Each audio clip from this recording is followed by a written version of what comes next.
बिस्मिल्लाहिर्रहमानिर्रहीम। Dear students, आज हम पढ़ेंगे direct and indirect narration. Direct narration, बिला वास्ता बयान। इनडायरेक्ट नरेशन, बिल वास्ता बयान। डियर स्टूडेंट्स, हम किसी शख्स के मुंह से निकले हुए अल्फाज को किसी तीसरे शख्स के सामने दो तरीकों से पेश कर सकते हैं। एक तरीका यह है कि कहने वाले की बात को उसके अल्फाज में बयान कर दिया जाए और उसमें कोई तब्दीली ना की जाए। दूसरा तरीका यह है कि कहने वाले के अल्फाज में थोड़ा बहुत रद्दो बदल करके इस तरह पेश कर दिया जाए कि उसके मफहूम में फ़र्क ना आए। पहले तरीके को डायरेक्ट नरेशन यानी बिला वास्ता बयान कहते हैं और दूसरे तरीके को इनडायरेक्ट नरेशन यानी बिल वास्ता बयान कहते हैं। डियर स्टूडेंट्स, जिस फिक्रे में नरेशन मौजूद हो उसके दो हिस्से होते हैं। एक हिस्सा इन्वर्टेड कॉमास के अंदर रखा जाता है, उसको रिपोर्टेड स्पीच कहा जाता है। दूसरा हिस्सा इन्वर्टेड कॉमास के बाहर होता है, उसको रिपोर्टिंग स्पीच कहा जाता है। डियर स्टूडेंट्स, आज हम पढ़ेंगे एक्सक्लेमेटरी सेंटेंसेस। इन फिक्रों में खुशी, गम या हैरत का इजहार होता है। एक्सक्लेमेटरी सेंटेंसेस को डायरेक्ट से इनडायरेक्ट में तब्दील करने के लिए सेड टू को मदरजा झैल तरीकों से तब्दील करें। खुशी के लिए एक्सक्लेम्ड विद जॉय, गम के लिए एक्सक्लेम्ड विद सारो, हैरत के लिए exclaimed with wonder. Dear students, exclamatory sentences को डायरेक्ट से इनडायरेक्ट स्पीच में तब्दील करते वक्त इन्वर्टेड कॉमास हटा दिए जाते हैं और दैट का इस्तेमाल किया जाता है। डियर स्टूडेंट्स, आइए शुरू करते हैं। डायरेक्ट स्पीच या direct narration. He said, hurrah, I have won the first prize. Direct speech में दो हिस्से हैं नरेशन के, आप देख सकते हैं। एक हिस्सा है इन्वर्टेड कॉमास के बाहर और दूसरा हिस्सा है इन्वर्टेड कॉमास के अंदर। यानी इन्वर्टेड कॉमास के बाहर वाले हिस्से को रिपोर्टिंग स्पीच कहते हैं और इन्वर्टेड कॉमास के अंदर वाले हिस्से को रिपोर्टेड स्पीच कहते हैं। तो डियर स्टूडेंट्स, यहाँ पे आप देखते हैं हुर्रा। सबसे पहले आप एक्सक्लेमेटरी सेंटेंस में देखेंगे खुशी, गमी या हैरत का इजहार। तो यहाँ पे देखते हैं हुर्रा, खुशी के लिए, I have won the first prize, मैंने पहला इनाम जीत लिया है, हासिल कर लिया है। तो लिहाजा सेड को आप तब्दील करेंगे एक्सक्लेम्ड विद जॉय में, और उसके बाद हुर्रा का जो लफ्ज़ है, क्योंकि खुशी का इजहार था तो एक्सक्लेम्ड विद जॉय में ये कवर हो जाता है। लिहाजा हुर्रा का वर्ड जो है वो आप ख़त्म कर देंगे और इन्वर्टेड कॉमास को हटाकर लगाएंगे दैट।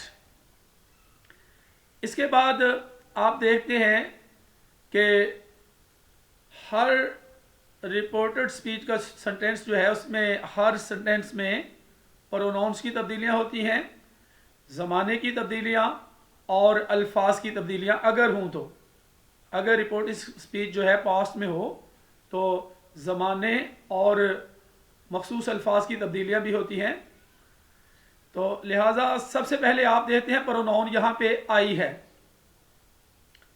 तो प्रोनाउंस की तब्दीली के लिए फार्मूला जो है लफज सन, SON, बहुत इम्पॉर्टेंट है। यानी फर्स्ट पर्सन जो है वो सब्जेक्ट के मुताबिक तब्दील करते हैं, सेकंड पर्सन को ऑब्जेक्ट के मुताबिक, थर्ड पर्सन में नो चेंज। तो यहाँ पे आई प्रोनाउन को आप तब्दील करेंगे, फर्स्ट पर्सन है सब्जेक्ट के मुताबिक, तो ही आ गया। उसके बाद आप देखते हैं have won, present perfect tense है, तो प्रेजेंट परफेक्ट टेंस को हम तब्दील करेंगे पास्ट परफेक्ट में। तो चूंकि पास्ट परफेक्ट टेंसेस में थर्ड फॉर्म लगाते हैं तो यहाँ पे सिर्फ हैव को हम किस में बदल देंगे, हैड में। He had won the first prize. Next, he said aha I have got the scholarship. Aha खुशी का इजहार है, लिहाजा आप क्या करेंगे, सेड को बदलेंगे ही एक्सक्लेम्ड विद जॉय, और इन्वर्टेड कामास को हटाकर क्या करेंगे, दैट लगाएंगे।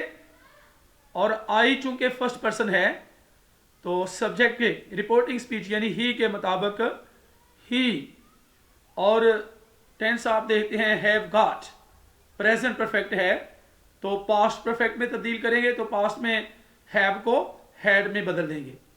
He had got the scholarship. She said alas my father has died। she said alas, alas अफसोस के लिए होता है। उसने कहा कि अफसोस my father has died, मेरे अब्बाजान फौत हो चुके हैं। तो यहाँ पे आप alas की वजह से अफसोस के लिए आप सारो का वर्ड इस्तेमाल करेंगे, she said को बदलेंगे she exclaimed with sorrow, inverted commas को हटाकर that लगाएंगे।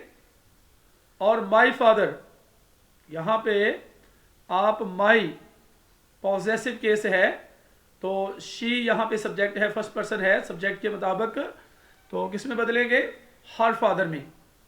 और हैज डाइड प्रेजेंट परफेक्ट को फिर पास्ट में बदल देंगे, had died, that her father, यहाँ पे फादर भी लिख लें,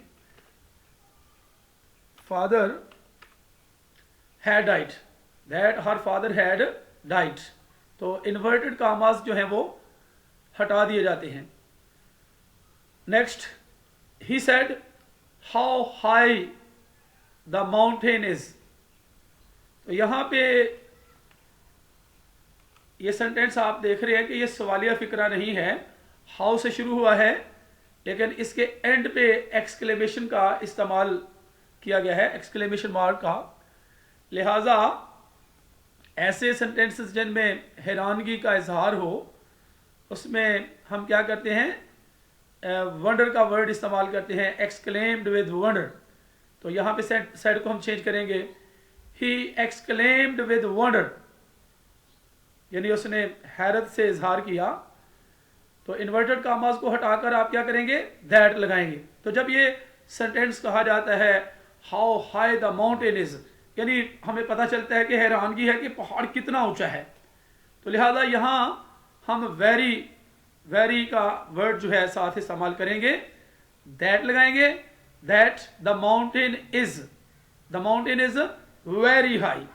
हाई था तो उसको हमने वेरी हाई कर दिया क्योंकि हैरानगी का इजहार है कि पहाड़ कितना ऊंचा है। लिहाजा the mountain was very high, तो इसको हमने किसमें चेंज कर दिया, वाज में, पास्ट में कर दिया, प्रेजेंट को पास्ट में, इज एम आर को वाज या वर में तब्दील कर देते हैं। Next, she said what a lovely place it is.